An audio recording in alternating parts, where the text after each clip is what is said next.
khinzir dan babi.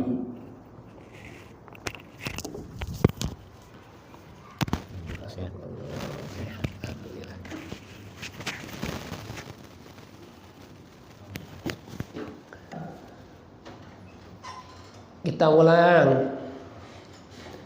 Bismillahirrahmanirrahim. Wal hayawanu, hewan itu kulluhu, semua hewan. Tohirun itu suci. Pengertian suci boleh disentuh, boleh dipegang, tidak najis. Bukan berarti semua yang suci berarti halal, enggak. Kayak kucing. Kucing itu kan suci, kita pegang-pegang boleh, kita gendong boleh, tapi nggak boleh dimakan. Itu pengertian suci. Beda antara pengertian suci dan pengertian halal. Megang ular, punya wudu, mau sholat, ada ular, ada orang teriak, ular, bapak berani bapak tangkep, cep, dicekel. Terus sholat tangannya nggak dicuci lagi, tidak apa-apa, itu suci namanya. Tapi bukan berarti ular itu halal. Semua hewan itu suci. Ilal kalba, kecuali anjing, wal khinziro, dan babi. Ya berarti kalau anjing sama babi hukumnya najis. Ya, kita lagi ngomongin suci, bukan ngomongin halal. Kalau lawanannya halal, haram. Kalau lawanannya suci, najis. Anjing sama babi udah pasti haram. Cuman umpama kita kagak makan, kita pegang-pegang doang, tetap dihukumi najis. Itu maksudnya ya, paham ya? Titik. Wa ma tawallada minhuma, dan hewan-hewan yang dilahirkan oleh anjing atau babi. Au min ahadihima, atau dari salah satu anjing dan babi. Anjing bunting beranak, keluar anak anjing, ya anak anjing. Hukumnya najis.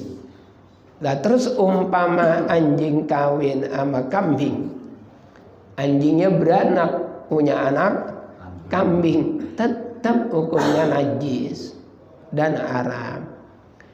Karena binatang itu nasabnya ke emak. Itu nasabnya binatang. Kalau laki-laki itu ke bapak. Nah, binatang kan kagak ada buku nikahnya. Nggak ada buku nikahnya, nggak perlu ditanya kambing ini bin siapa, nggak perlu. Tapi dia punya emak. Ya itu juga emaknya dikawinin kalau dia udah gede. Namanya binatang, ya namanya binatang.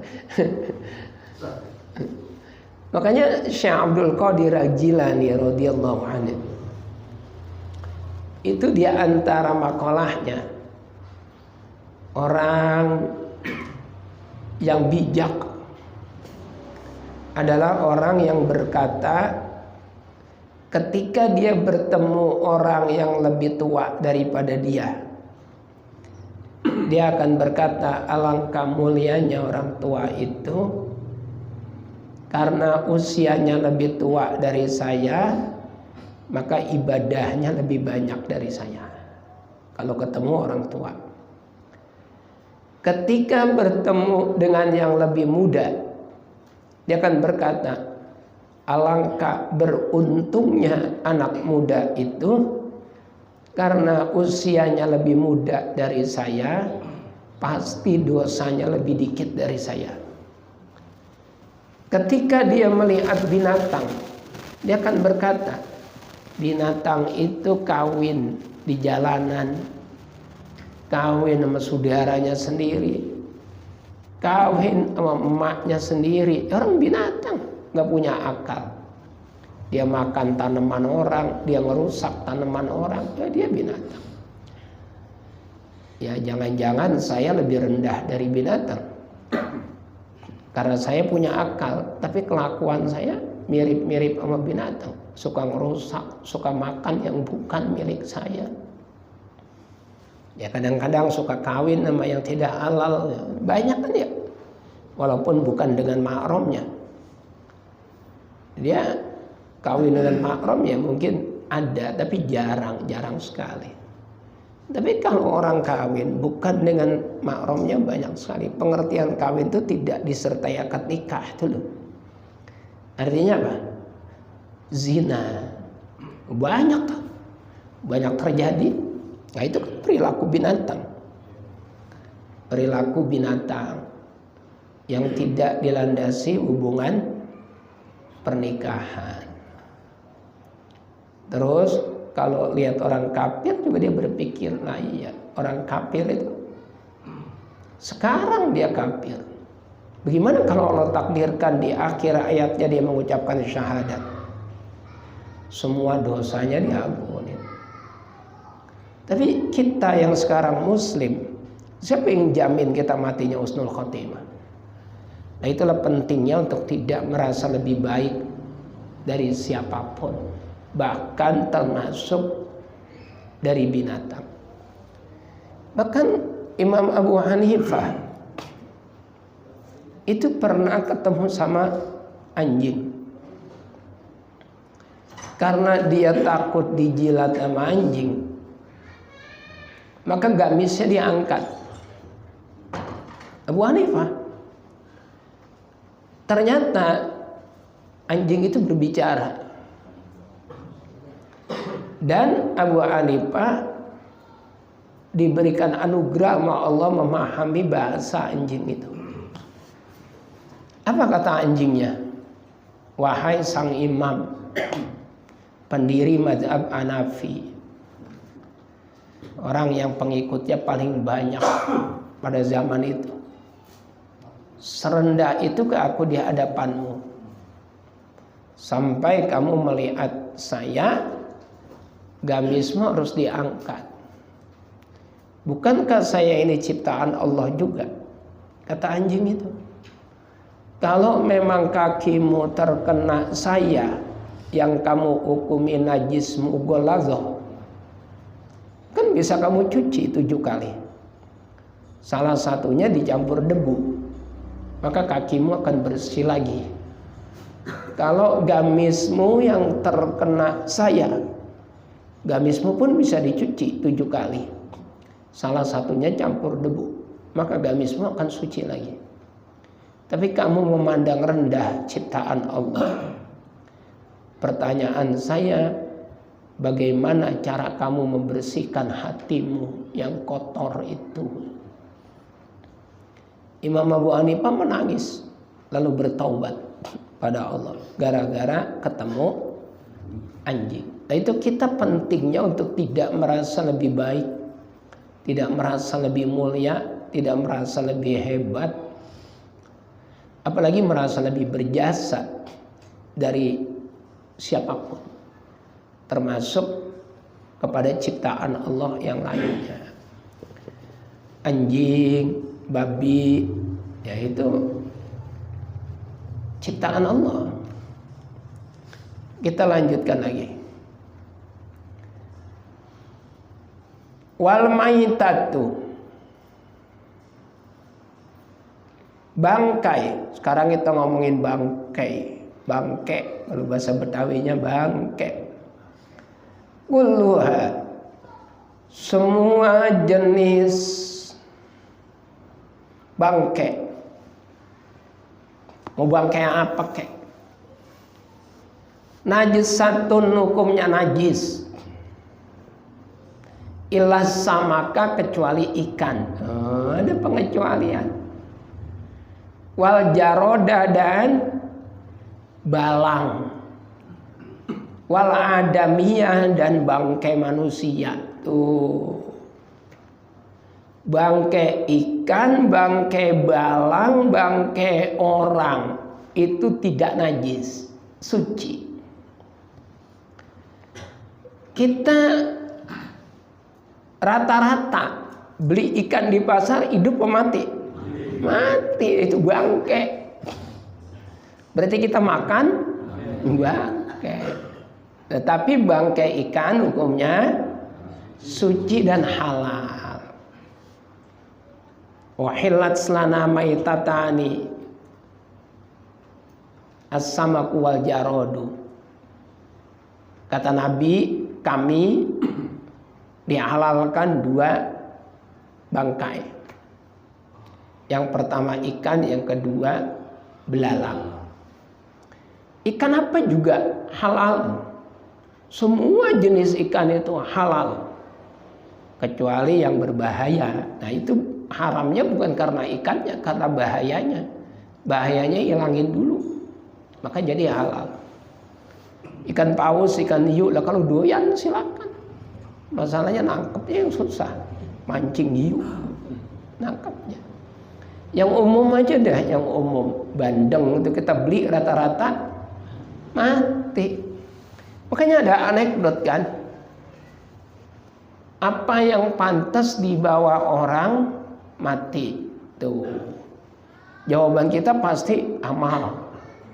Jawaban kita pasti kain kapan. Jawaban kita kurung batang. Apa yang pantas dibawa orang mati. Jawabannya ikan. Nah, mati dibawa-bawa, pantas orang ikan itu suci dan halal. Kan orangnya berhenti. Apa yang pantas dibawa orang mati. Nah, yang mati itu apa yang dibawa gitu.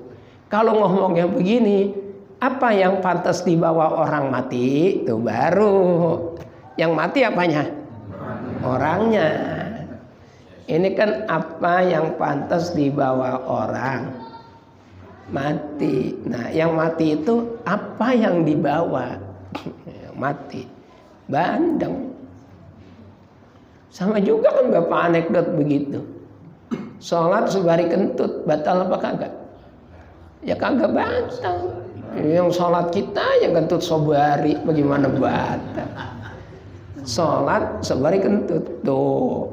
Menyebut sobarinya dicepetin. Jadi kan yang dengar seakan-akan sebari. Sholat sebari kentut, batal apa kagak? Batal. Sholat kentut. Lah yang kentut saya, yang kentut sobari, bagaimana batal? Itu namanya anekdot.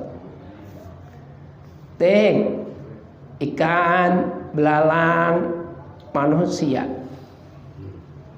Belalang udah nggak ada, bocah sekarang makan belalang. Udah nggak ada. Kalau di beberapa daerah mungkin masih ada di pedalaman-pedalaman. Termasuk bangkai manusia itu suci. Nah ini ingat ya, suci bukan halal. Ntar makan bangkai orang, nah itu Sumanto. Ya Sumanto ya, yang makan bangkai orang. Suci bukan berarti halal. Pengertian suci, kita ngusap bangkai orang, mayat lah. Bangkai orang kayaknya kagak pantas banget. Kita ngusap mayat, kita usap mukanya, ya Allah. Kong, kayaknya baru kemarin kita habis ngobrol ya Kong ya. Kong udah jalan duluan, tuh, diusap-usap. Tangannya kagak dicuci lagi, terus sholat, ada apa-apa. Karena itu suci, bangkai orang, jenazah orang, mayat. Walaupun orang kafir. Punya temen kafir, namanya siapa lah sono, pokoknya nama-nama dia lah, apa namanya, Merkurius, Saperius, Merkurius, Jupiter, Pluto, apa itu. Nah, terus kita nyelawat, teman kita pegang-pegang, nggak apa-apa, boleh, karena jenazah manusia tetap dihukumi suci, jenazahnya. Apa dalilnya? Enggak. Ya kalau batal lain lagi pembahasannya, yang dipegang wadon atau lanang itu lain lagi. Ini suci. Nah kalau lanang jangan lagi dia mati, dia hidup kagak batal. Salaman kalau lanang. Ini yang kita bicarakan sucinya. Jadi nggak ada kaitannya dengan batal atau tidak batal. Kalau kagak batal mau udah jelas orang lanang sama lanang pasti kagak batal. Yang kita masalahin ini kan orang udah mati berarti statusnya apa? Orang udah mati berarti disebutnya bangke. Nah bangke orang itu hukumnya suci. Kita pegang-pegang, kita cemek-cemek, tangan kita kagak dicuci lagi. Emang kita taksiran udah punya wudhu, terusnya ya udah kita sholat aja langsung kagak pakai cuci tangan lagi. Itu kagak ngapa-ngapa. Karena yang kita pegang adalah barang suci, gitu. Ada orang mati mendelik. Orang mati mendelik, mau Islam kayak mau kafir kayak mendelik. Itu kan ada doanya itu. Nah, saya ajarin. Kalau ada orang mati mendelik tuh doanya gini Bang Haji. Usap-usap pelan-pelan.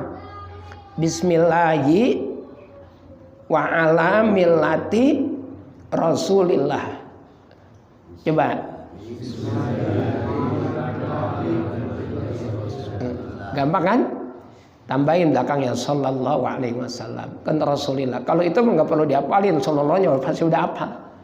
Bismillahi wa ala millati Rasulillah sallallahu alaihi wasallam. Usap aja pelan-pelan.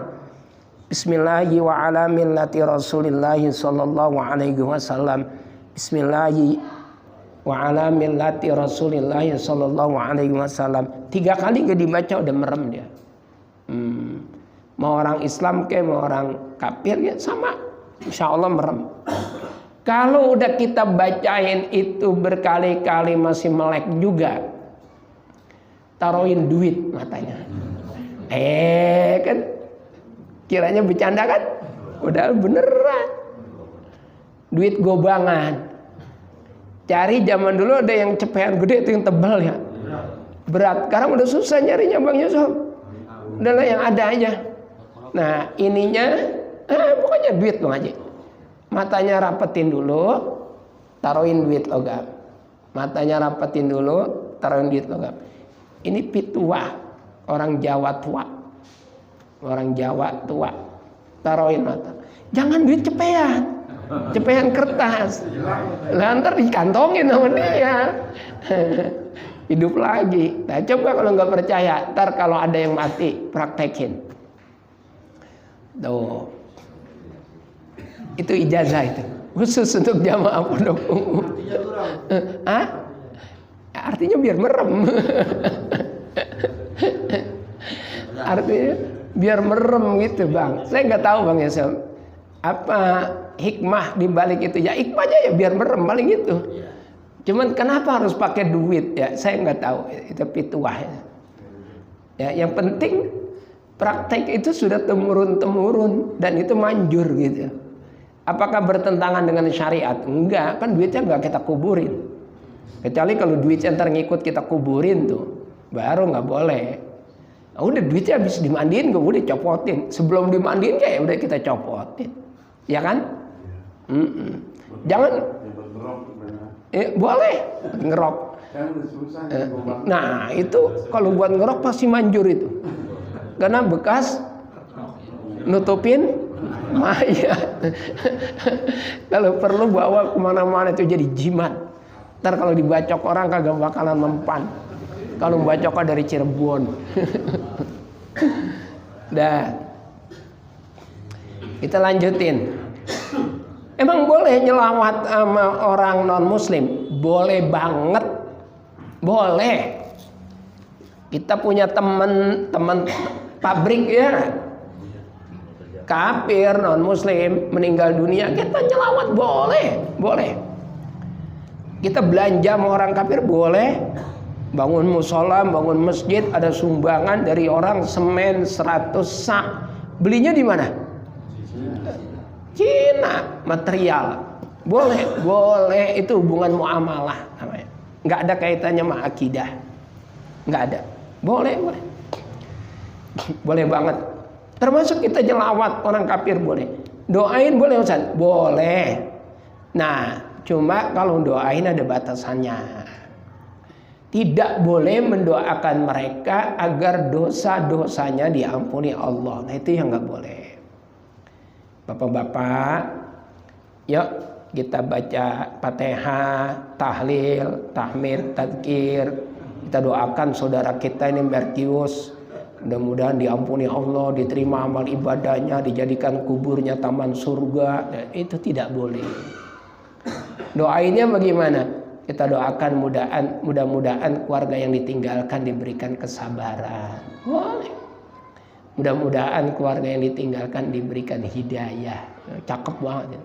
Kalau hidayah berarti kan dia kita harapkan masuk Islam. Walaupun istrinya orang Islam, tapi yang mati orang kafir, tetap nggak boleh istrinya mendoakan suaminya agar dosanya diampuni. Ada tuh orang kampung saya, rumahnya dempetan sama Bang Haji Ajis. Men saya kagak mau nyebut orangnya. Dempetan, benar-benar dempetan. Ya, dempet kayak rumah siapa ya? Ya kayak Bang Yusuf, sampingnya nih dempetan. Istrinya ngaji sama saya, lakinya non muslim, kafir. Dari kecil pun istrinya Islam, saya kenal sampai bapaknya, emaknya terus kenal semua. Anak-anaknya semuanya saya kenal, tetangga dekat banget. Sama Bang Haji aja rumahnya dempetan, bagaimana dempetan saatnya? Dempetan benar-benar. Ya kesian. Tapi ya sudah, itu takdirnya Allah, mau diapain. Kalau ada orang tahlilan, dia ngikut pakai kain, ngikut kain. Kalau Idul Fitri ngikut sembahyang, ngikut Idul Fitri. Kalau 5 waktu mah kita nggak tahu ya. Saya yakin kagak sih. Nah, Idul Fitri ngikut. Idul Fitri dulu. Makanya kita, Bang Haji juga kagak tahu kalau dia non Muslim. Nggak tahu. Apalagi saya yang rada jauhan. Saya kan sama Bang Haji aja udah beda benua. Dia benua Gagak, saya benua Cegen, udah beda. Udah jauh. Tahu-tahu meninggal, jenazahnya dibawa ke rumah duka untuk dikremasi. Ya, terus dipakein peti, dipakein jas, pakai sepatu, pakai dasi. Ya sudah, kita terus meyakini bahwa dia non muslim. Sudah, saya nggak pernah komentar apa. Dan ini juga saya nggak nyebut nama orangnya, kan enggak. Dan nggak usah nanya siapa jadi seorang, nggak perlu.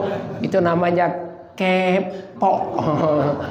Ini kita murni nerangin hukum. Ya, tidak boleh mendoakan. Ayo kita bacain tahlil, tahmid, tazkir, tidak boleh. Tapi kalau kita doain biar keluarganya sabar, boleh aja, nggak apa-apa. Kita doakan mudah-mudahan diberikan kesabaran, dikasih hidayah, boleh, cakep. Nah itu ada batasannya. Ya, ada mulai yang nanyain, dia tahlilnya berapa malam tuh. Saya jawabinnya bingung, tahlil berapa malam. Ya, kita mau kemana waktu itu kita? Ke Papasan ya, Papasan ambulan ya. Iya, ambulan. Oh mau talim di Ujung Menteng, benar. Papasan ambulan. Ya itu mau dibawa ke rumah duka, mau dikremasi. Ya nggak apa-apa, macem-macem lah. Yang penting kita mohon sama Allah, diri kita, keluarga kita, keturunan kita dijaga keimanannya. Dan ada doa yang semestinya ini kalau bisa jangan pernah kita tinggalin. Pak Haji Zen, Pak Haji Fauzi, Pak Fauzi, Bang Haji Wan yang biasa mimpin doa, Pak Sardani, nggak ada nih Pak Sardani. Atau yang lainnya, Pak Mul ada Pak Mul. Nah, Pak Mul. Itu tambahin kalau doa, ya muqallibal qulub, sabbit qulubana ala dinik. Kalau kita mimpin doa, kalau kita doa sendiri, ya muqallibal qulub, sabbit qalbi ala dinik. Tapi kalau kita mimpin, diaminin orang banyak, ya muqallibal qulub, sabbit qulubana ala dinik. Artinya wahai zat yang membolak-balikan hati, sabbit qulubana, tetapkanlah hati kami, ala dinika, tetap mantap terhadap agamamu, yaitu agama Islam. Hati kita boleh berubah, hati kita boleh bolak-balik dalam hal apapun, tapi jangan pernah berubah dalam hal akidah. Sekali Islam tetap Islam sampai kita mati. Sekali beriman kepada Allah dan Rasulnya sampai kita mati, kalimat keimanan itu kita bawa. Itu artinya ya muqallibal qulub sabbit qulubana ala dinik. Boleh. Boleh. Ya muqallibal qulub sabbit qulubana ala dinil Islam. Boleh. Bacaan ayat surat. Ya, ala dinika ya boleh. Agamamu, agama yang diakui Allah apa? Islam. Siapa yang bilang? Allah. Innad dina indallahil Islam. Itu di ayat lain, wa may yabtaghi ghairal islami dinan falan yuqbala min wa huwa fil akhirati minal khasirin. Orang yang memeluk atau mencari agama selain Islam maka tidak akan diterima sama Allah, dan di akhirat dia termasuk orang yang rugi.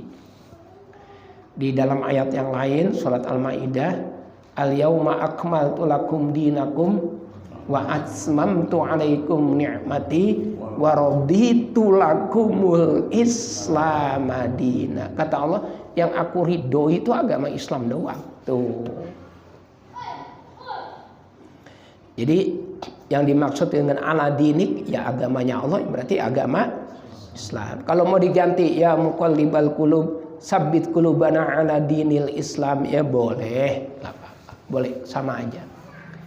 Ya muqallibal qulub sabbit qulubana ala dinik, itu ya bagus.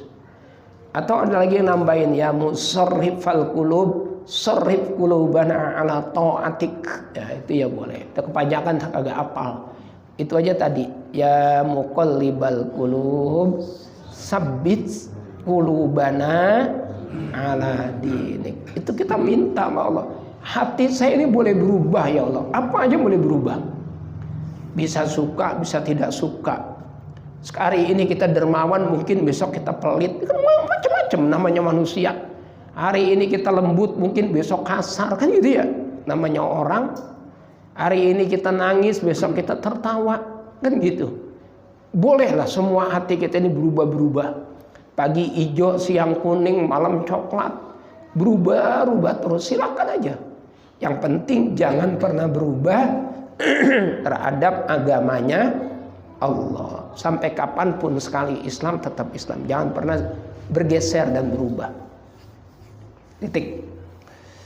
Wa yugsalu al-ina'u min wulugil kalbi.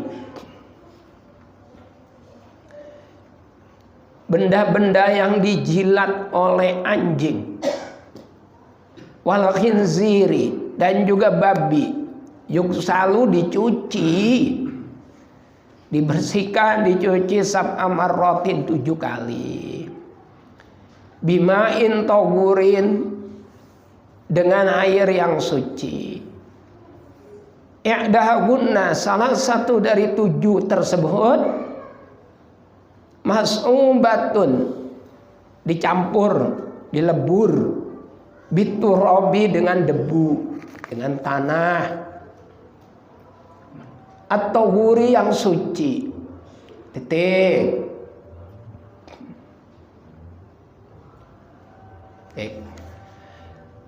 Jadi kalau apapun yang dijilat anjing, yang dijilat babi, itu cara membersihkannya adalah dicuci 7 kali. 7 kali itu apakah debunya di awal, di tengah, apa di akhir? Bebas.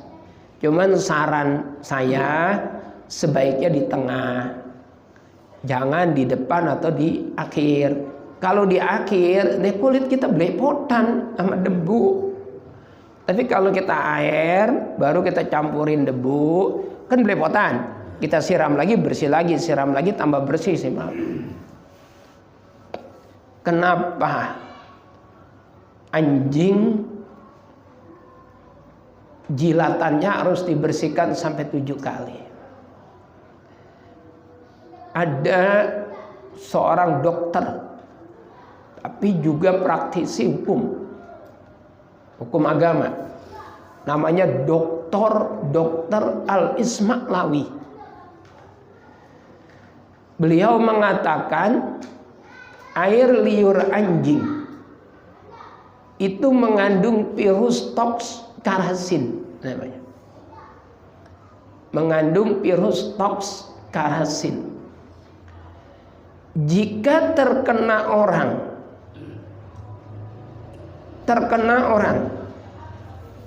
maka bisa menyebabkan kebutaan permanen.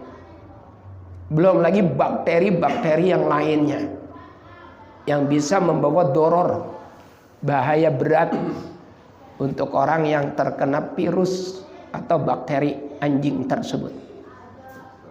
Pertanyaannya, kenapa harus dicampur dengan tanah? Karena tanah itu mengandung disinfektan yang paling kuat, sehingga virus toxkarasin atau bakteri anjing itu tidak bisa dihilangkan dengan apapun kecuali dengan tanah. Itu hebatnya Rasulullah. 14 atau bahkan 15 abad yang lalu beliau sudah menemukan virus yang berbahaya sekaligus penangkalnya. Kalau bahasa sekarang apa? Vaksinnya. Luar biasa. Yuk, wajarlah. Karena Rasulullah itu kan punya apa? Mukjizat. Dalam bahasa Al-Quran, wa ma yantiqu 'anil hawa in huwa illa wahyu yuha. Apa yang diucapin Nabi itu bukan semata-mata dari diri beliau, melainkan petunjuk atau wahyu dari Allah. Titik. Dah, sampai sini dulu. Dah azan. Ada yang mau nanya? Nggak ada. Cukup ya, udah azan ya. Silakan Pak. Buat kita nih ya, misalnya kita ada undangan maulid, taklim, terus apa ya, itu gimana caranya mendatanginya? Ada undangan maulid, taklim, oh barengan undangannya, barengan. Iya bareng sama. Waktunya bareng. Tempatnya beda-beda. Ada undangan tahlil, kulhu, maulid, taklim, gitu ya. Mana yang kita duluin gitu. Ini pertanyaan bagus sih. Kalau tahlil sebetulnya, kalau tahlil ya, kalau memang masih batasan yang 7 hari kita nggak usah bingung. Malam pertama ke rumah dia, malam kedua ke rumah yang satunya, itu bisa. Tapi kalau misalnya 40 hari barengan, ya 100 hari barengan, ya gitu kan ya. Mana yang kita dahulukan? Yang lebih dekat. Kalau memang kerabat dekat kita, keluarga, masih ada hubungan keluarga, datangin ini masih ada hubungan keluarga. Kalau keluarga kagak ada, yang rumahnya lebih dekat, berarti kita menghormati hubungan tetangga. Kata Rasulullah, mazala yusini bil jari. Malaikat Jibril itu datang menemui saya dan tidak henti-hentinya beliau berwasiat agar saya berbuat baik sama tetangga. Itu kata Nabi. Jadi Jibril mesen banget wanti-wanti, Muhammad berbuat baik sama tetangga, Muhammad berbuat baik sama tetangga. Hatta sonantu annahu sayuwarisu. Sampai-sampai saya punya praduga, punya anggapan, saking kita disuruh berbuat baik sama tetangga, punya anggapan jangan-jangan kalau kita mati harta kita diwarisin buat tetangga. Itu kata Nabi. Saking disuruh berbuat baik sama tetangga. Nah kalau jaraknya sama, ke sono 500 meter, ke sini 500 meter, ya sweet. Itu yang mana aja artinya. undang duluan. Yang penting undang duluan ya boleh. Betul. Yang penting undang duluan. Itu diprioritaskan ya betul. Yang undang duluan. Terus kemudian kalau barengannya sama taklim, tetap diapa-apain lebih utama taklim. Karena tahlil itu hukumnya sunnah. Datangin tahlil itu hukumnya sunnah. Tapi kalau taklim hukumnya wajib. Nah, dalam hadis Nabi, al-wajib muqaddamun ala sunnah. Wajib harus didahulukan daripada yang sunnah. Orang tahlil habis maghrib, tapi taklim habis maghrib. Mana yang kita datengin? Taklim. Taklim wajib. Nah, yang lebih bijak lagi, tuan rumahnya ngomong sama guru atau sama pengurus musola atau sama pengurus taklim. Pak Haji, ini taklimnya pindahin ke rumah saya ya. Kalian tahlil, bapak saya itu lebih cakep. Nah, gurunya juga nggak boleh kaku-kaku banget. Lu ngaji kagak kagak, giliran mati ngundang. Gurunya gak jangan kaku-kaku banget. Jadi kampung kita ada pengajian. Tanya Bang Haji Ajis tuh. Tapi percayalah bukan Ustadz Budi itu bukan. Kalau saya mau orangnya oke-oke aja, udah gampang-gampang aja. Banyak ya. Di sini ada juga. Berarti ketularan orang sono. Apa kebalik kali orang sono ketularan orang sini? Iya, tanya Bang Haji Ajis tuh. Bang Haji Ajis yang sering bilangin talim kita diminta kemana? Terus ya udah. Kagak pernah nanya. Ngaji kagak giliran mati ngundang guru. Kagak, udahlah biarin udah, kita ngaji apa salahnya ya. Tapi kan ngaji lebih berkah di musola ya, emangnya tiap hari di rumah orang. Sekali-sekali kita datang apa salahnya, ngormatin, nyenengin orang ya. Amal yang paling disukai oleh Allah itu idkhalus surur ala qalbi mu'minin, yaitu nyenengin hati orang mukmin. Diundang, ya kita datang, kan artinya seneng. Artinya seneng, itu paling disenengin Allah. Datang, Ustaz, ini tahlilnya pindahin ya. Pindahin kemana? Ke rumah saya, barengan menuju hari bapak saya. Jadi ntar habis tahlim kita baru tahlil, atau habis tahlil baru taklim. Jadi biar jamaah dapat dua-duanya, dapat tahlim juga dapat. Ya udah, wani piro gitu ya. Kagak juga lah. Itu kemadatan apa? Kemadatan ya. Orang Betawi bilang kemadatan nama jadi guru. Enggak lah. Dah. Mudah-mudahan berkah. Ada lagi? Cukup. Ada cukup satu ya, udah Isya. Kita baca Fatihah, mudah-mudahan kita sehat semuanya. Berkah panjang umur. Dan ya kita mohon sama Allah yang lagi sakit diberikan kesembuhan Allah Subhanahu wa taala. Yang di rumah, apalagi yang di rumah sakit, semuanya lah yang lagi sakit, mudah-mudahan disembuhkan oleh Allah Subhanahu wa taala. Al-Fatihah. Bismillahirrahmanirrahim. Alhamdulillahirabbil alamin. Iyyaka na'budu wa iyyaka nasta'in. Ihdinas siratal mustaqim. Siratal ladzina an'amta 'alaihim ghairil maghdubi 'alaihim waladdallin. Rabbi ighfirli wa liwalidayya wa lil mu'minina amin. Bismillahirrahmanirrahim. Alhamdulillahirabbil alamin. Allahumma shalli ala sayyidina Muhammad wa ala ali sayyidina Muhammad. Allahumma ighfir lana wa liwalidina wa limasyayikhina wa li jami'il muslimina wal muslimat wal mu'minina wal mu'minat. Allahumma nawwir qulubana bi nuri hidayatika kama nawwartal arda bi nuri syamsi kama qamarika abadan abadan. Allahumma anfa' bima 'allamtana wa 'allimna ma yanfa'una. Allahumma ya muqallibal qulub tsabbit qulubana 'ala dinik. Ya muyassir kulli asir yassir muradana wa sagil muradana bi fadlikal wasi'.